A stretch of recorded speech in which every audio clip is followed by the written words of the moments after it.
We have a moral imperative to question. People are living under the illusion. There's no way to get through it without the truth. I don't think that most people would want to know the truth. I do.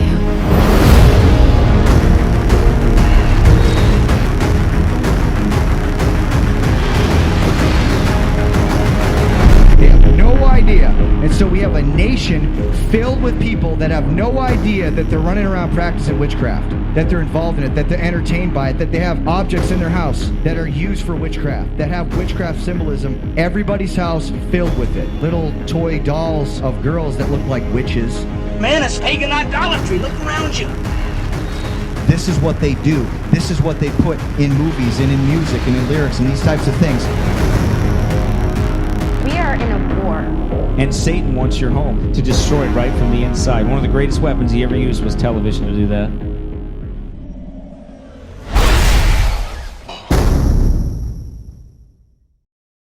In 2 Corinthians chapter 11 and verse number 14, "And no marvel, for Satan himself is transformed into an angel of light. Therefore it is no great thing if his ministers also be transformed as the ministers of righteousness, whose end shall be according to their works." And in Matthew chapter 12 and verse number 25, if you'll turn over there, "And Jesus knew their thoughts and said unto them, Every kingdom divided against itself is brought to desolation, and every city or house divided against itself shall not stand. And if Satan cast out Satan, he is divided against himself. How shall then his kingdom stand?" Now the Bible is very clear that Satan has a kingdom. We've talked about this before. We'll talk about it again some other time. But we've talked about the fact that Satan has a kingdom. Jesus is recognizing that kingdom right here. He's saying that his kingdom wouldn't stand if he fought against himself. It makes no sense. Now another verse, 2 Corinthians 4:4, "In whom the God of this world hath blinded the minds of them which believe not, lest the light of the glorious gospel of Christ, who is the image of God, should shine unto them." We live in a day where we're rapidly approaching a total apostasy in churches today. But Disney, I believe entertainment is the main culprit of that into God's people and in their lives. Disney, the Magic Kingdom or God's Kingdom? You think about that, the name. Just look at the name itself, first of all. The first thing, that Disney is very deceptive. It's very deceptive. The whole company has been built on deception, really. And under the guise of entertainment or joking or laughing or something like that, Disney has been able to pull off amazing things for the devil. I mean, just absolutely amazing things. You say, "Oh, I don't believe so." No, you really should think about it, because I don't know anybody else that, unless they made a cartoon or made anything, could ever have pulled off the amount of witchcraft that is pulled off with Disney under the guise of entertainment. And under the guise of like animals or something else. They were able to put it in cartoon form and able literally to pull off witchcraft and to put it in everybody's home. There isn't anybody here that would probably say that they've never had a Disney movie in their home, right? I mean, most of us have had those cartoons or something like that. We've had those in our houses. So we've watched them. I've watched hundreds of them, in my life. So, I mean, but it's amazing. But the Bible says, "But no marvel that Satan himself is transformed into an angel of light." Satan was not going to come to Eve in the garden and say openly, "Hey, we should rebel against God." Well, that's not the way he works. He's very subtle. The Bible says that. It says that word subtle means sly in design, artful, cunning, insinuating. That's the way he works. He's very crafty and seductive, and so is Disney in all that they do. You say, how could Bambi be bad, or how could any of the other little kids' stories be bad? Well, by a cunning way that they devise fables and stories and mix in the gods, the false gods, and they pervert many of those stories by the way they do it. Consider first the name, the Magic Kingdom. Now, let me ask you a question. Does any Christian have any business supporting Disney when the first thing that they tell you is that the Disney Kingdom, they say the Magic Kingdom? Now I want you to think about that. Magic is anti-God. God does not use magic. God never did use magic or illusions or anything else. He never used it. But you think about it. Is magic evil? Amen. Is it evil? Do you believe there's a good magic and a bad magic? No, but Disney tried to teach you that. Actually, Disney did teach you that there was a good magic and a bad magic. That was one of the messages that Disney taught you. One of the lessons that Disney taught you. How many Christians would be pleased to tell people that they practice magic or sorcery? Not one of us would ever admit that to anybody. But consider one of the oldest Disney films, Fantasia. Mickey is wearing a sorcerer's hat and casting a spell. The whole movie is about him casting spells and causing inanimate objects to have life and to dance around and to do things, all by the power of magic. Just think about that. Do we actually believe that is pleasing to the Lord? I don't believe so. The whole movie is about being a wizard's apprentice. Magic is wickedness in the sight of God's eyes. Should you and I be entertained with something that is clearly in a violation of God's Word? God was very clear, suffer not a witch to live. His law was very clear that witchcraft, sorceries, all those things would be put down and would land you in the lake of fire. Should you and I be entertained with something that is clearly in violation of God? Should we please ourselves? Should we have pleasure off of something that God hates? Think about that. I mean, God even forbid to have a grove or an idol to be set up next to a temple, but you and I are the temple of the Holy Ghost, and we allow those things in our midst, or we have allowed those. Look at some of the other themes, the Disney themes of magic. I want you to know that this is not just one thing. Hundreds of, I couldn't possibly cover all of them. But I'm gonna hit the most popular ones tonight because I want you to think about something. I want you to think that the message in general of Disney is that of the magic kingdom. It's that of magic. And I ask you, the magic kingdom or God's kingdom? Which one do you want to be caught in? The magic kingdom or in God's kingdom? Let's look at the first one. Let's look at Aladdin. Aladdin is one of those movies where a jinn is in a bottle and grants wishes. He comes out, he grants wishes. Well, do you know what a jinn is? Jinns are special creatures mentioned in the Quran and in Islamic mythology who inhabit an unseen world in dimensions beyond the visible universe or humans. Together, the jinn, humans, and angels make up the three sapient creatures in God. The Quran mentions that the jinn are made up of smokeless and scorching fire, but also physical in nature, being able to interact physically with people and objects, and likewise to be acted upon. Like human beings, the jinns can also be good, evil, or neutrally benevolent, and hence have free will like humans. And unlike angels, the jinns are mentioned frequently in the Quran. The whole movie is about a genie that grants wishes. It has demonic powers. Now, jinns, the real name of a jinn is a demon. That's the name in antiquity is a devil. It's a demon. So basically, this spirit being that can shapeshift and change is coming out of a bottle, and he is granting wishes. Think about it. Do you understand that millions of people and many of them Christians have entertained themselves with devils? All that is a devil. You ask any Muslim what a jinn is, they'll tell you it's a devil.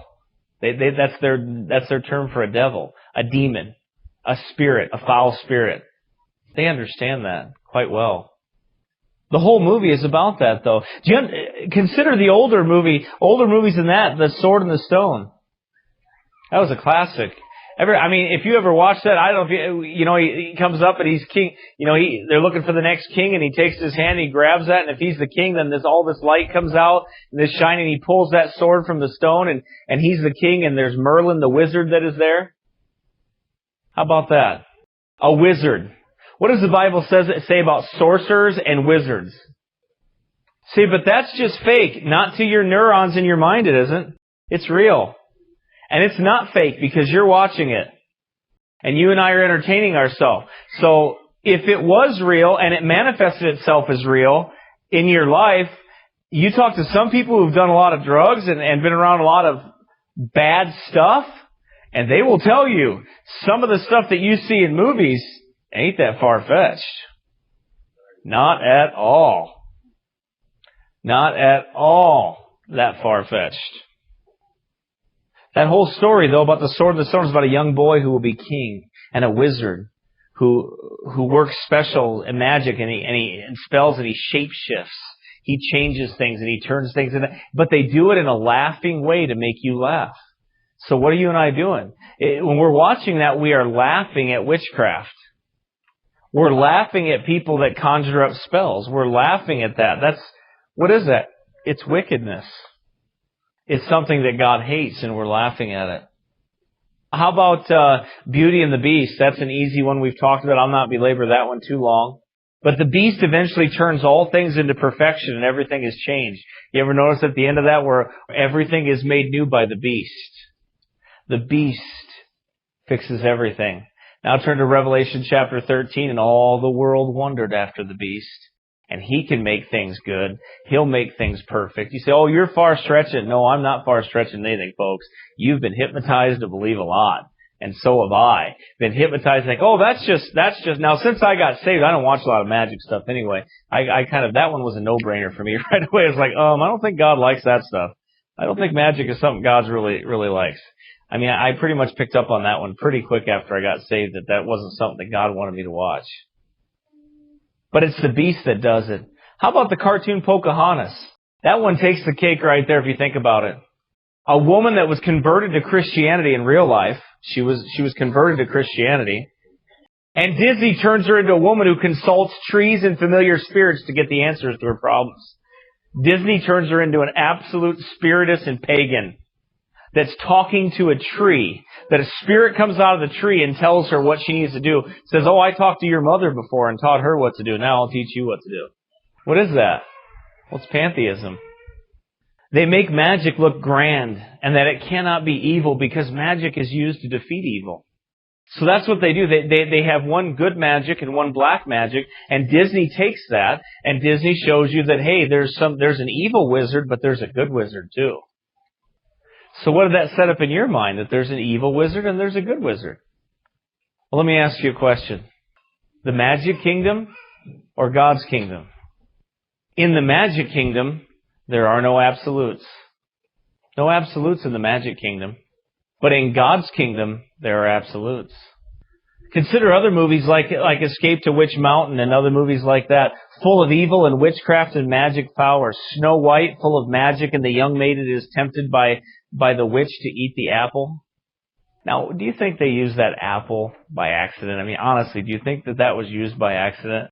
Do you think that bright red apple that they're showing was an accident? Or do you think it's a clear mocking of the Genesis story? I mean, we know that, right? We know that they're doing that in that movie. That's what that's about. I mean, it's a witch that comes along, and that's exactly what she tries to trick him into doing. I want you to think back. I mentioned something to you about Aladdin. I want you to think back on that Aladdin. There's a song that's played in there. And I want to show you how closely those two are attached to witchcraft and what's being taught to you. Everybody has heard this song before if you've ever watched that movie, A Whole New World. You've heard that song, right? You've probably heard it. Well, listen to the words. I can show you the world, shining, shimmering, splendid. Tell me, princess, now when did you last let your heart decide? Okay, so stop right there. What is he saying? What is he saying when he's singing that song? He's telling her to decide, let her heart decide what she should do. Now, what does the Bible say about your heart? It says it is desperately wicked. Who could know it? You're to follow and obey God's book, not your heart, because your heart is desperately wicked. And you're to follow. But what's this message? This message is saying, oh, come on. A guy comes in. He's a thief. Right? Aladdin is a thief.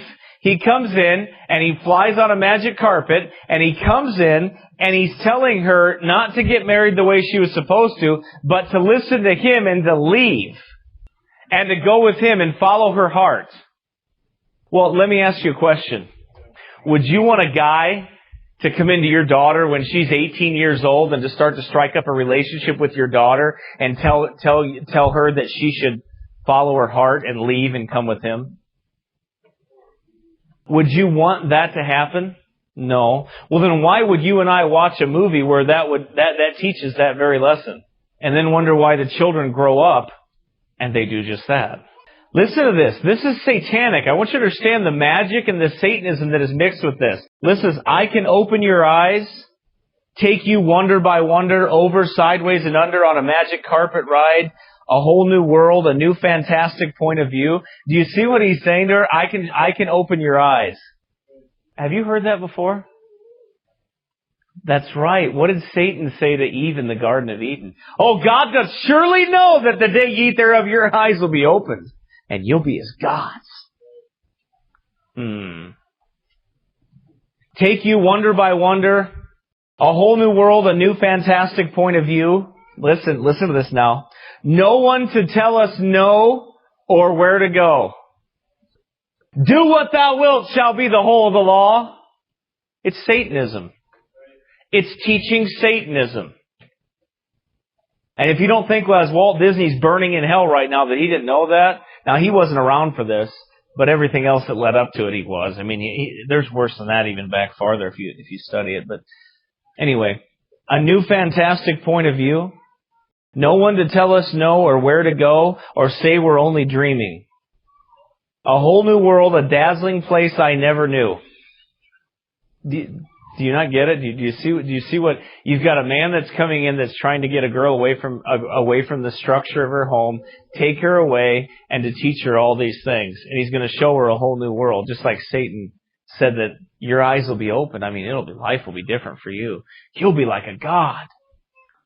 But when I'm way up here, it's crystal clear that now I'm in a whole new world with you. Now I'm in a whole new world with you. Unbelievable sights, indescribable feeling. Soaring, tumbling, freewheeling through an endless diamond sky, a whole new world. Don't you dare close your eyes. 100,000 things to see.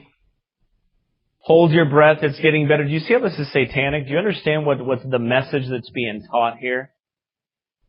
And he says this, I'm like a shooting star. I've come so far I can't go back to where I used to be. What's Satan? Yeah. He's that star that can't go back to where he used to be. So he has to go to a whole new world. He has to teach a whole new world and everything else. What's the goal? A new world order. A new world order. A new world order. You say, I can't make the connection like that. Really? You can't see magic and witchcraft and a song mixed in? By the way, you need to learn what rock and roll, how devil-possessed rock and roll people are if you don't understand that, because they are very much devil-possessed. Very much. And they admitted that they get all their inspiration from the devil. And if you talk to some people that went to rock concerts and hung out to some of them, they'll tell you, you can feel the spirit of wickedness there in that place. You can just feel it. You just walk in the presence of it and you can feel it right away. Every turn a surprise with new horizons to pursue. Every moment red letter, I'll chase them anywhere. There's time to spare. Let me share this whole new world with you. A whole new world, that's where we'll be. A thrilling chase, a wondrous place for you and me. What is that teaching? I mean, the song is, have you ever noticed, all these movies teach rebellion to order.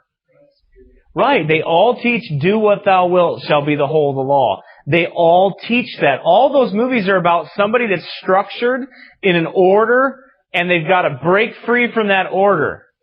What is that? Out of chaos comes order. It's the same satanic message that's in music, and that's in movies, and that's in the Magic Kingdom. In the movie Mulan 2, a girl is guarded by a red dragon that is watching out for her. He's her guardian. He protects her. Anybody know what a red dragon is? You know who the dragon is? I have to tell you, the old dragon, the old wicked serpent, Satan. I mean, you understand that, don't you? So what is the message that's being taught there? Oh, Satan will protect you. So, no, they didn't say Satan. They said the dragon. They know exactly what they're saying. Exactly what they're doing. And it's working. It's worked wonders.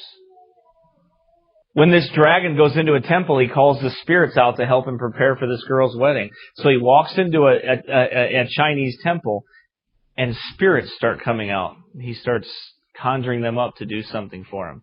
So you see, the devils or the demons help you.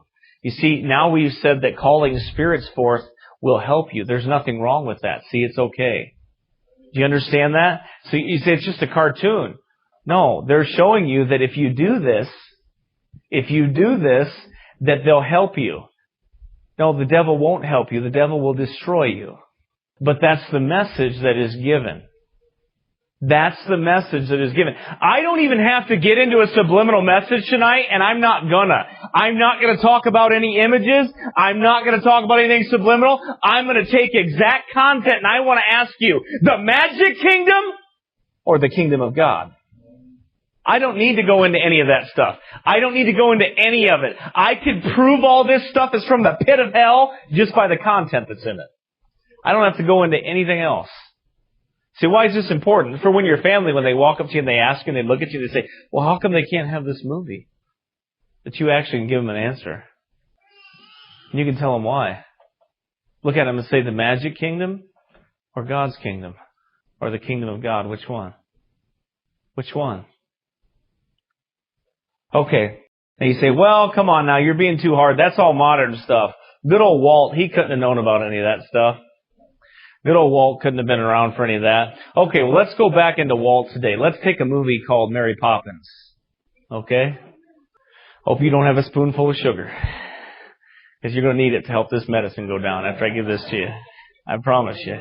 You're going to need a few spoonfuls of sugar to help this medicine go down, I'm sure. But listen, consider this.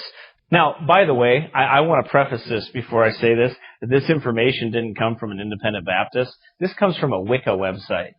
You know what Wicca is, right? It's a Satanist, a Wiccan, a wizard, a warlock. So they don't like Baptists. And I guarantee you they don't like me. And I guarantee you they don't stand for what we do. But they're just going to tell the truth about what they see. Listen to this.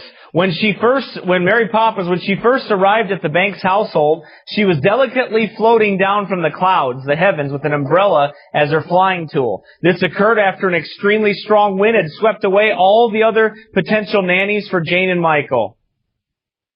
Well, now listen to this. Listen to how he slipped this in here. Brother Andrew's got the umbrella. Listen to how they slipped this in here. While looking out the window at the storm, the children noticed Mary Poppins floating their way. Michael said, perhaps it's a witch.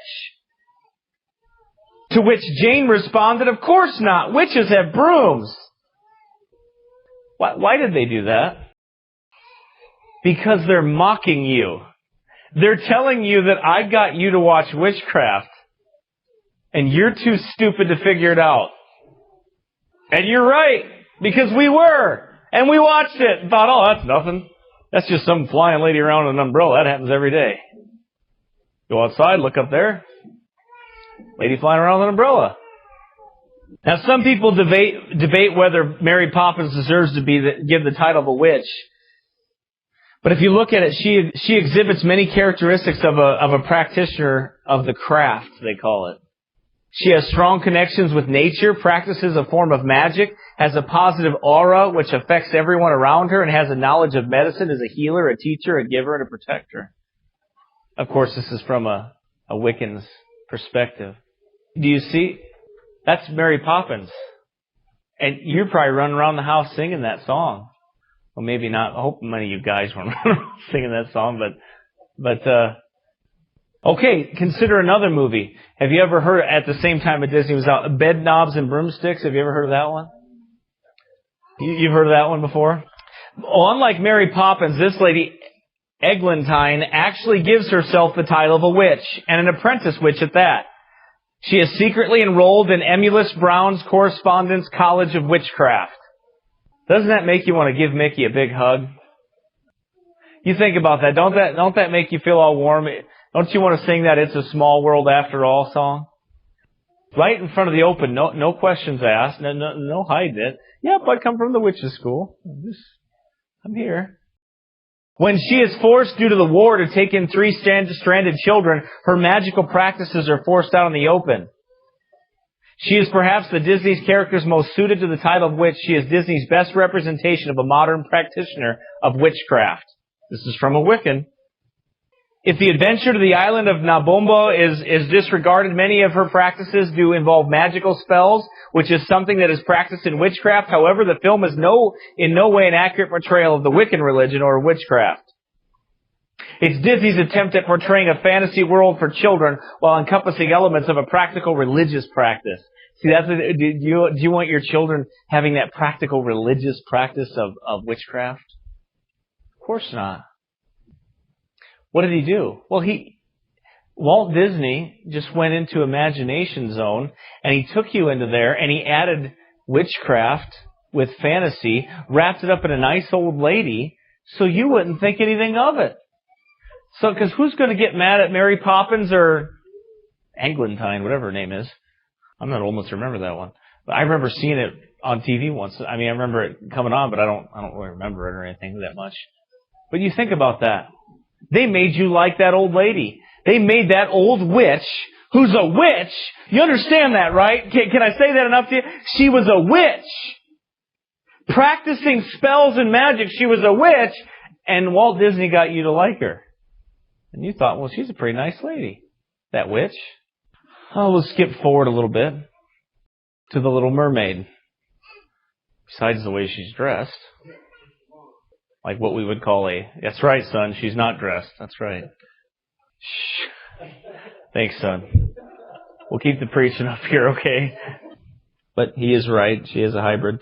I think he's listened to a few sermons. Ursula is probably the only element in The Little Mermaid that relates particularly to witchcraft and the occult. This is a Wiccan guy admitting to you that he's saying, hey, listen, that movie right there, that's got some good occult stuff in it. That's got some great Wiccan stuff in it. You know what the Bible says? That the children of this world are wiser than the children of light. Wiser than the children of light. You are the children of light as the saved. We are the children of light as the saved. But the children of this world are wiser. Do you know that Madonna will not let her children watch television? The Super Bowl is kind of like the Holy of Holies in America, right? So, like, here I am. I'm going to come into the halfway between, like, the church experience, and I'm going to have to deliver a sermon that's going to have to be very impactful. Will not let her children watch television or look at magazines. Cindy Crawford won't either. She won't let her children watch television. She says, oh, no way, I'm not letting... She wouldn't let her children watch Hannah Montana. You know why? She said, because that girl acts too sassy, and I don't want my daughter to learn that. Not to mention she dresses like a whore, and dances around like one. Amen.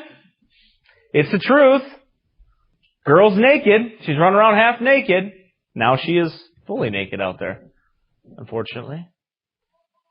She wouldn't let her children watch that. The head of the high priest of the Satanist church, I can't think of his name now, Anton LaVey. Anton LaVey said, I don't let my children watch television. That's the church of Satan. He says, I don't let my children watch television. Are you nuts? Why? Because he knew what kind of power it wields over them. Anyway, so Ursula in this Little Mermaid, we find out early in the film through the characters' conversations, was banished from the kingdom in the underwater city of Atlantica by King Triton, Ariel's father. Okay, wow. Let's stop right there and we'll tackle that one a little bit here. Do you know who King Triton is? And you know what Atlantis is, right? You understand what Atlantis is? You know, the mythical New Age Atlantis, where some people, and I happen to personally believe that Atlantis is probably a real place. I think it was. I think it was advanced technology and advanced culture. I think it could have something to do with the giants. It could have something to do with some of those things that went on. So I believe it. I believe there's something there to that. I just don't know exactly what. But the point is that King Triton, he is none other than the god Poseidon. You know who Poseidon is, right? He's the god of water. Okay, Poseidon is the god of the water in Greek mythology.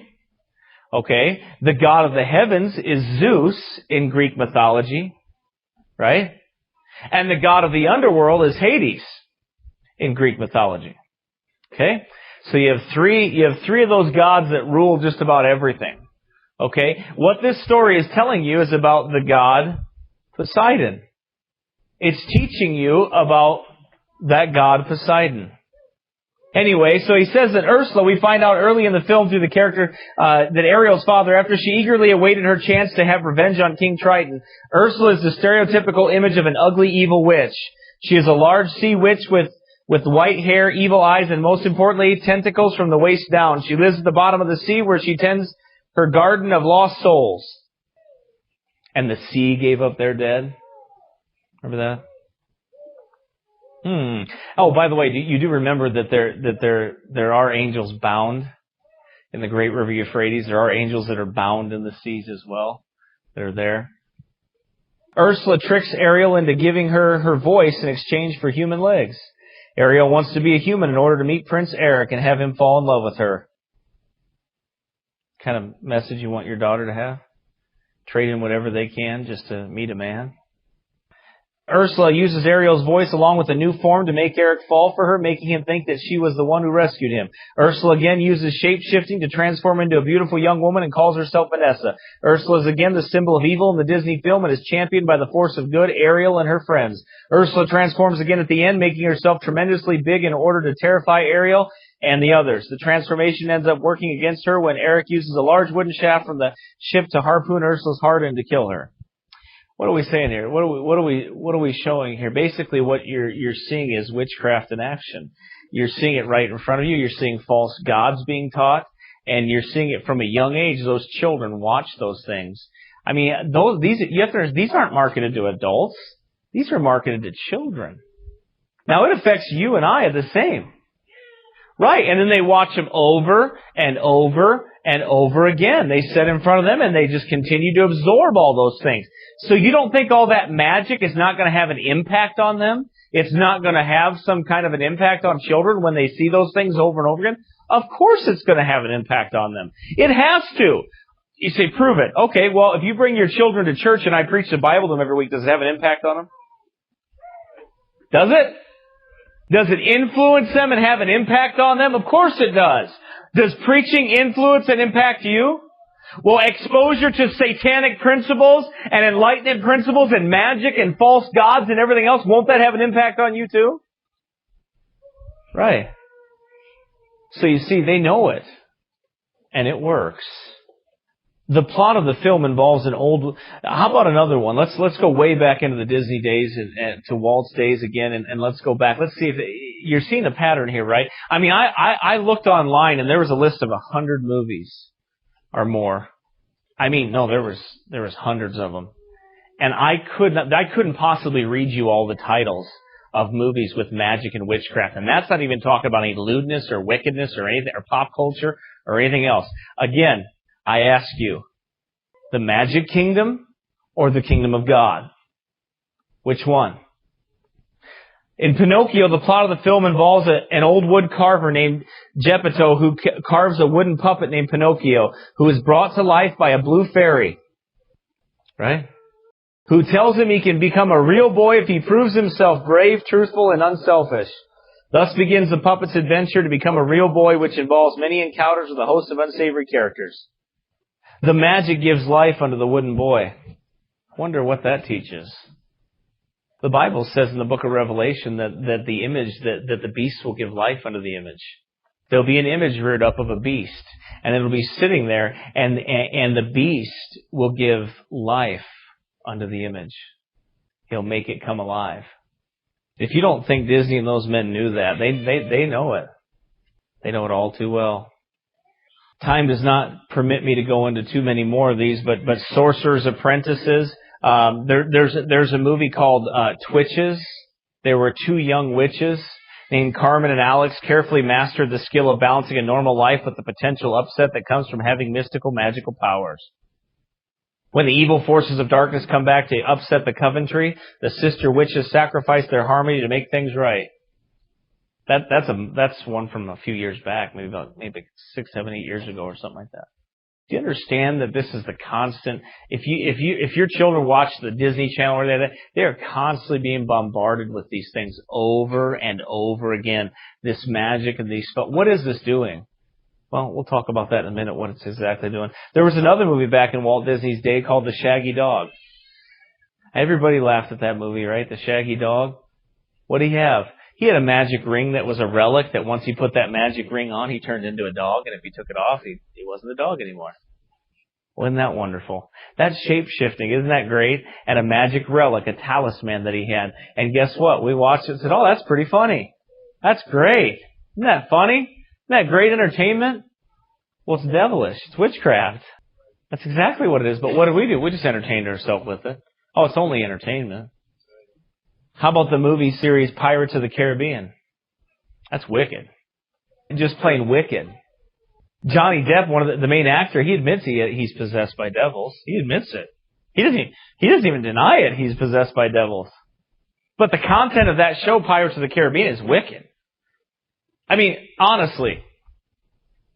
But if you look at the what's involved with that movie, it's all about running around stealing and demons and stealing treasure and everything. That's what the whole thing's about. The whole movie's about that. Witchcraft and women and everything else. That's what the whole thing's about. The whole thing. And it's sold to children. Well, you want to grow up and be a crook like that too, don't you? You look at that, don't you want to grow up to be a crook like that and grow up and steal like that and grow up and do that? Oh no, we teach our children against that. Yeah, but when you place that in front of them and you show them the magic over and over and over again, what does that do to them? What does that do to your head? What does that make you think? Are there any more absolutes? Well, if a bad guy that's a murdering pirate can actually be a good guy, well then I could be a little bad and still be a good guy. Couldn't I? So it doesn't work that way. Oh yes, it does work that way. Those kids, I remember when I was a kid, I could take you to 5 movies right now that I could just about memorize. I could watch that movie with you and sit there and watch it, and I could tell you everything they're going to say before they say it. Sad, isn't it? Let's consider another one back in Walt Disney's time, Peter Pan. Peter Pan. Oh, that's got to be harmless, right? Well, let's think about that one for a minute. Where does his name come from, and why does he look like he does, and why does he... Well, Peter Pan is from the god called Pan. Pan was a god, and he was a very perverted god. So he was into fornication and other things like that. And he had the pointed ears like that, and he kind of resembles the satire a little bit. Or the satyr a little bit. He had the pointed ears, and if you watch the movie Peter Pan, what you see is, you see a pan flute. Have you ever seen that? You'll see him playing that pan flute. Well, that is a signal to you to understand that who he really is. He is Pan. He is the god Pan. That's who he is. Now, this false god, Peter looked like a demon, by the way. Peter Pan looks like a devil. If you notice his pointed ears and his outfit, only a devil would come through a girl's window at night. Just want to remind you of something. Only a devil would come through a girl's bedroom window at night and say, "Hey, come on, let's get out of here. Let's go off to Neverland. Let's go. Come on, let's go." I'm just curious. Would you want your daughter to let a guy up through her window and talk to her about taking off in the middle of the night with her? Do you think it might influence them a little bit when you add a little bit of magic? And oh, by the way, then there's a fairy there that's dressed like a whore. I mean, she's got... By the way, I'm not using that word loosely. I'm using that very biblically. I mean, if you wear a skirt that goes all the way up to your thighs and a string number like that down there, that would be considered dressing like a whore. Maybe you don't know that, but now you do, okay? When you uncover the thigh like that and you show your body off and you don't leave anything to the imagination. You think about that. That's exactly what it was. You have a fairy running around, and that fairy has this pixie dust, and believe me, that is all satanic. All of that is demonic. And I challenge you to prove that it isn't. I challenge you to prove that it isn't. And you won't be able to, because all you have to do is open up a dictionary and they'll tell you what a fairy is, where it comes from, the power that it comes with, and everything else. It's all right there. You just open up a dictionary and see it. Now, Peter Pan, in other words, Peter Pan came in, and you ever seen, if you watch it, he is wrestling with his shadow. He's wrestling and he's fighting with his shadow. Right. He's demonic. He has power. He says, I want to take you away from all this. He says, where we'll never have any parents tell us what to do again, and we'll never have to grow up, and we can live any old way we want to. We can do whatever we want to do. What is he teaching her? Do what thou wilt shall be the whole of the law. There is no laws in Never Never Land. You can do whatever you want. I wonder if we have ever thought farther than the end of our nose concerning the content that children see, or that we put in front of our eyes. Because you and I would never condone a young man knocking on your daughter's window, would you? I mean, I'm just curious, Dad, what would you do if you caught in the middle of the night, you went up there and there was a guy that flew into your daughter's window? What would you? I'm just curious what you would do if he flew into your daughter's window and right, you take out the turkey load, right? The buckshot, something's coming out, and he's going out the other way. He's probably going to go out that window, and he may not get up after that, right? Well, then why would you set that in front of their face as a temptation to see that? Peter Pan is something to help you escape from reality where you never grow up. And the only adult that's ever around is a dirty captain that's a pirate. And Captain Hook, he's the only one that's ever around. That's the only adult that's ever around, and he's an evil man. So it's right to run around and do what they're doing, and it's more evil to be an evil adult. Do you see? Do you see the message? There's so many other hidden things in Peter Pan that are provable as to what it really is. You know, the demonic influence. In fact, if you just study the god Pan, and you'll figure it out. That's where the modern idea of horns coming out of the head of Satan, that comes from the god Pan. Well, if you notice Peter Pan's pointed ears, you'll see exactly what that was, what it mimicked. That's Peter Pan, among other things that I won't go into, but it's pretty obvious. It should be anyway. Exodus chapter 22 and verse number 18, thou shalt not suffer a witch to live. Revelation 9:21, neither repented they of their murders, nor of their sorceries, nor of their fornication, nor of their thefts. Let no man deceive you by any means, for that day shall not come except there come a falling away first, and that man of sin be revealed, the son of perdition, who opposeth and exalteth himself above all that is called God, or that is worshipped, so that he as God sitteth in the temple of God, showing himself that he is God. Remember ye not that when I was yet with you I told you these things, and now you know what withholdeth that he might be revealed in his time. For the mystery of iniquity doth already work, only he who now letteth will let until he be taken out of the way. Even him, now listen, whose coming is after the working of Satan, with all power. Now we're going to talk about superheroes. Not today, but we're going to talk about superheroes to finish this series out. But listen to this. Whose coming is after the working of Satan with all power. What is the biggest deal today to show in movies? I mean, Marvel comic movies. You got Iron Man, you got Thor, I'm going to cover that on Sunday, some of those things. You got all these things, right? They are the biggest pictures, right? Why? Because they have powers. Powers. Powers. What is the Antichrist going to have? Power. Power. Power. What are they gearing you up for and conditioning for? Oh, that's power. Yeah, that's power. Right. That's no big, that's just powers. Yeah, we know what those are. With all power and signs and lying wonders. What does the magic kingdom teach you? Teaches you about powers. Teaches you about signs. Teaches you about lying wonders. And with all deceivableness of unrighteousness in them that perish, because they receive not the love of the truth that they might be saved. And for this cause God shall send them strong delusion that they should believe a lie, that they all might be damned who believe not the truth, but had pleasure in unrighteousness. Let me ask you, the magic kingdom or the kingdom of God? Really is pretty easy, isn't it? Isn't it really pretty easy? Oh, I don't know what somebody will think. I'm more concerned at what God thinks about me enjoying the magic kingdom and not His kingdom. Why do I want to live in the magic kingdom and not in the kingdom of God? Why do I want to be taken up? The magic kingdom is Satan's kingdom. Do you understand that? That is Satan's kingdom. Disney has taught satanic principles throughout all of their movies. They have taught witchcraft. They have packaged it up in little old ladies that come in flying on umbrellas, singing nice little songs to you. They have taught witchcraft through flying magic carpets, through jinns or devils that come and teach you magic and teach you that the right way to do things and answer your every wish. I'll give you what you want. They've taught it to you in a song, A Whole New World. Oh, just follow me. Follow the devil's satanic principles. It's a whole new world when you do. You'll have a whole new point of view. How about this point of view? If any man be in Christ, he is a new creature. Old things are passed away. Behold, all things are become new. Now, what I marvel at, and I shouldn't, because the Bible says I really shouldn't, but what surprises me the most is there'll be actually Christians that will try to defend this.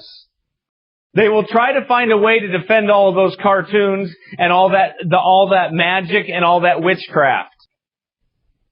And no marvel, for Satan himself is transformed into an angel of light. Therefore, it is no great thing if his ministers also be transformed as the ministers of righteousness, whose end shall be according to their works. The magic kingdom or the kingdom of God? You know, you can't flirt around with both. You've got to decide, you and I have to decide that we're going to follow God, and the magic kingdom is not following God. If you go to Disney World and you see all those things, it's all about magic. Everything there is about the magic. The magic. The magic kingdom. I mean, I'm not going to get into subliminal messages. We're almost done, actually, right now. But I'm not going to get into subliminal messages. I'm not going to get into any of those things. I'm not even going to get into the fact that there's pretty solid proof that he was a 33rd degree Mason. That the way he built things and the number system that he used in the magic kingdom was not by accident. It was on purpose. But whether Walt Disney was just a tool of Satan and had no idea that he was spreading satanic principles, does it really matter? Does it really matter if he knew it or not? It doesn't. Why? Because in the magic kingdom, there are no absolutes. But in the kingdom of God, there are absolutes. Look through it. Look through the magic kingdom as we went through them. We've talked about all these things. What is there? No absolutes. Oh, there are no rules. You've got to break out of the rules. Aladdin was a thief and had to break out of the rules. He just had to steal. He was a nice guy. He was a nice kid and he had to steal. He just had to steal and be a thief to make it. And he had to hang out with devils in order to help him. He had to hang out with a genie that was a devil in order to make his life better. He had to do that. Right. It started out in a simple cartoon. Just a simple cartoon of animation, of magic, a little bit of magic, and now you've got things morphing on screen. You've got Twilight. You've got all of those things that it's led to. It all started out so little and so small, but it was flooded with witchcraft from the beginning even. But it was sold and packaged in a way that would not be offensive to Christians. And that's exactly how they got away with it. They packaged it to people that were not paying attention. I mean, how many things did we have in our house where we looked in the back of a movie and it would say Magic Kingdom? And that didn't appall us. But then we go to the pages of Scripture and then we see where God's put down the sorcerers, the wizards, the witches. He killed Saul because Saul consulted a familiar spirit. So God killed him for it. But we're not as bad as Saul. We just let familiar spirits entertain us. Amen. So we can't possibly be as bad as that. But you got to ask yourself, magic kingdom or kingdom of God? Now, a lot of this stuff we've never even paid attention to because we never paid attention to it long enough to really analyze it. But what have I done here? All I've done is taken the Word of God and I've examined the magic kingdom with the kingdom of God found in the Word of God. That's all I've done. I've just compared the two. I've put them side by side and I say, well, here's what's in the magic kingdom. Now, doesn't the magic kingdom sound a lot like the God of this world who hath blinded their minds that they should believe a lie? Doesn't the magic kingdom sound a lot like the devil's kingdom? Well, what did the devil want to do? Break out of the rules. Do what thou wilt shall be the whole of the law. He didn't want any structure, didn't want the order. You'll be as gods. What does he want? To be God.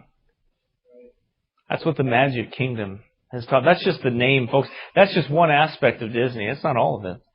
That's just one aspect of it. The magic side of it. The witchcraft side of it.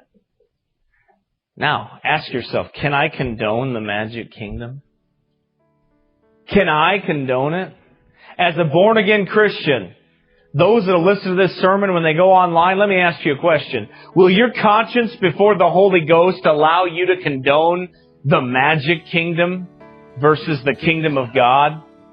Because there's a lot of people that listen to these, and sometimes they don't like what they hear. Sometimes you don't like what you hear. But listen, he said that really fast. Right.